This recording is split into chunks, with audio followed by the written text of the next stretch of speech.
Hello humans, a quick video today about helping those who want to know what the best combat vehicles are when it comes to being in the air. These top 10 are based on my experiences of flying and taking out griefers easily, and also being up against the vehicles myself. Also, sorry for the lack of uploads recently, I am quite ill, and I still am. But let's not ramble too much. Here are the top 10 flying vehicles you can use to counter griefers. War stock only. Number 10, the Pyro. The Pyro is a nice jet-type aircraft, and while it doesn't have the best weaponry as many other aircrafts on this list, for me, it does still make it into my top 10. I do believe this is the 4th or the 3rd fastest aircraft on the game, so getting from A to B isn't too bad.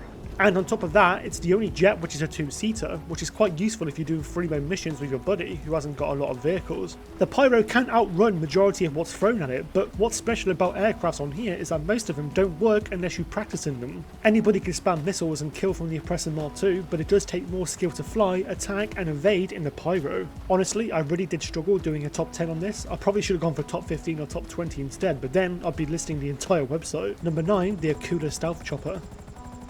The Akula, in my opinion, is a helicopter version of the Raiju. Sneaky with the stealth mode feature, which takes you off the radar, it's easy to control, and also a blast to fly. The Akula is definitely up there with free aim vehicles, but the only problem is you can't turn off the homing feature on the helicopter, which can be an issue if there are police nearby.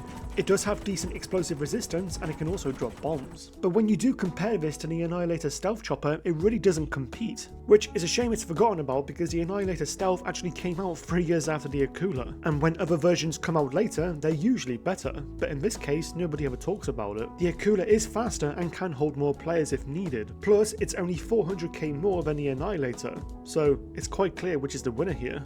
Number 8, the Sparrow.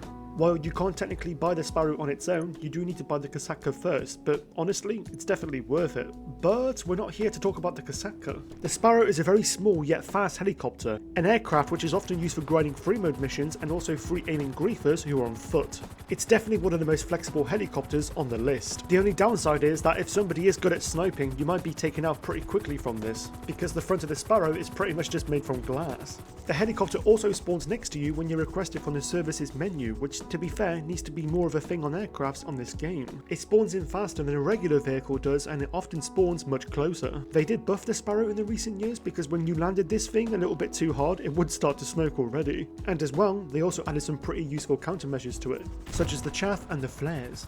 Number 7, the Savage. The Savage is one of the most aggressive helicopters in terms of firepower on this game. It's the only helicopter which has a cannon as the weapon, so absolutely no cooldown and you can just hold the button and go crazy. The Savage is quite easy to control when you're focusing on a target to kill. The only downside is that it's weak in its defense.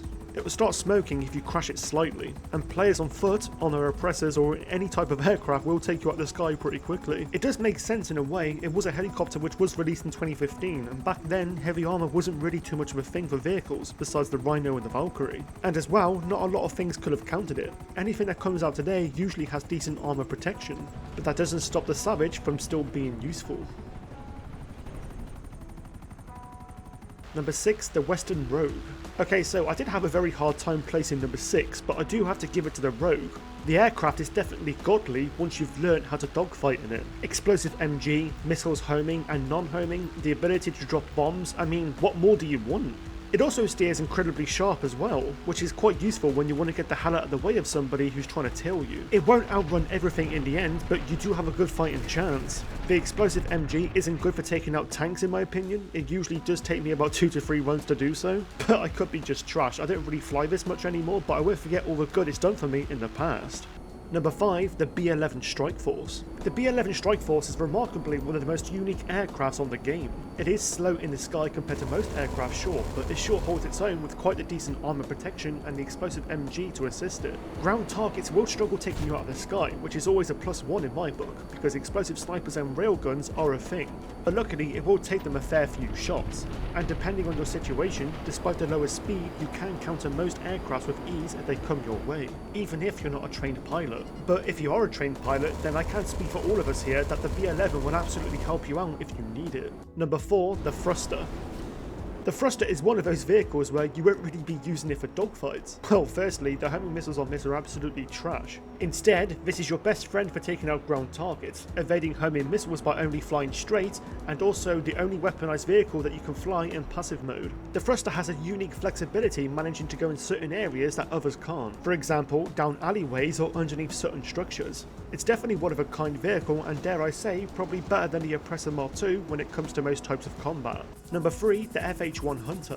The FH-1 Hunter is definitely the James Bond of flying vehicles, which comes with so many bells and whistles. It's packing loads of heat, such as missile barrage, homing missiles, countermeasures, being able to drop bombs, and let's not forget that sexy weapon which is able to be controlled by the passenger seat. The passenger gun is absolutely overpowered and will take out anything almost instantly. Sure, you do need another player to be able to use it, as you can't use it alone, but it definitely is one of a kind, and the Valkyrie also has this as well, but the FH-1 Hunter is just way better. The defense isn't overly impressive, but it'll take a few hits before it's taken out of the sky, which gives you a bit of planning time on what you want to do if that happens. Unfortunately, this is a helicopter which you will see a pair of griefers using from time to time, because it is pretty common these days. Number 2, the Raiju. The Raiju took everybody by surprise when it first came out. I mean, we all knew it was going to be good, but damn, not that good. The Raiju, at the moment of this video, is the fastest aircraft in the game, so if you're looking to grind and be quick about things, definitely consider purchasing the Raiju. Now, when it comes to combat, is it good? Overall, yes it is. It's one of the best aircrafts to take out other aircrafts due to the fact that you can go off the radar on the Raiju, which is already a mega bonus in itself. It's basically like you're a lion and you're stalking your prey, and ready to pounce at the right time to get the kill. In this case, chasing down aircrafts, disabling stealth mode, and then attacking. Just like the laser and the Hydra, the cannon isn't very good against ground targets, especially when they're on foot. Taking out larger vehicles such as tanks is possible due to them being quite big, but again, it is quite risky. The Raiju is tons better than the laser and the Hydra, and even more so, it's way more cheaper than the laser. In fact, it's almost $1.5 million cheaper, which makes you think, what the hell is Rockstar smoking? And finally at number 1, the Avenger. The Avenger makes it to the sweet top spot of this list by quite literally being a flying tank in the sky. Firstly, while you're piloting, you do have countermeasurements and homing missiles, which is honestly quite generous because the real meat of this dinner sits inside the plane. You can alternate between the turrets, and very similar to the FH-1 Hunter, the weaponry is very overpowered and it will smash up anything, and yes, that's including all 3 categories. On foot targets, ground vehicle targets, and even sky targets. But can they easily take you out? They can if you let your guard down, but the Avenger's armor is the best for any flying vehicle on the game. It can sustain quite the pounding. Hold up. When you're inside your interior, they technically can't kill you, which actually makes it one of the safest aircrafts in the game. When your aircraft is destroyed, you will just spawn on the streets, which will give you a lot of time to plan your next move. Also, if you do have a thruster, you can just use that to escape.